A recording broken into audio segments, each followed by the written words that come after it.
બનાસકાંઠાના ડીસા તાલુકાના આસેડાથી રામપુરાને જોડતો રસ્તો કે જે છેલ્લા 20 વર્ષથી બન્યો નથી।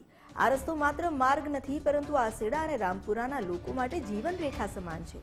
શાળા, હોસ્પિટલ, દૂધ મંડળી કે રોજગાર માટે આ રસ્તો એકમાત્ર વિકલ્પ છે, પરંતુ હાલ સ્થિતિ એ છે કે ચોમાસામાં આ રસ્તો કાદવ કીચડમાં ફેરવાઈ જાય છે અને વરસાદ ન હોય ત્યારે પણ આ કાચો રસ્તો મોટા ખાડાઓથી ભરપૂર છે।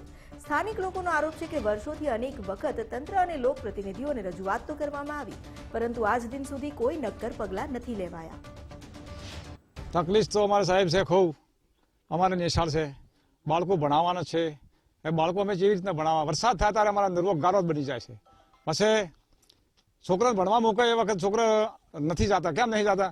બાપા આ તો ગારો થઈ જશે, અમે પડી જશે, અમારા ડબટર પલળી જશે, અમે પલળી જશે, નર્વક ગારો ખીચડ બની જાય છે। પછી સાહેબ કોઈ માદે સાજે ડિલિવરી કોઈ હોય, ડિલિવરી તો અમારે ક્યાંય જાઓ નથી, આવે એવું બાઇક નથી, હેડે એવું સાધન, ટ્રેક્ટર, દૂધ ભરાની પાછી તકે દૂધ અમારું પડ્યું રહે। હવે અમારે શું કરવાનું કે અમારો રોડ લગભગ 20 વર્ષથી થતો નથી। આ જો તારીખ તમે 20 વર્ષ કમ્પ્લીટ થઈ ગયા, 14/9/26/2006 ના રોજ સ્કૂલ અમારી કાયમીની થઈ ગઈ હતી, પણ આજ દાડા રોજ અમે રજૂઆત કરવા રોડ કે આજ થાય કાલ થાય, રોડ થતો નથી।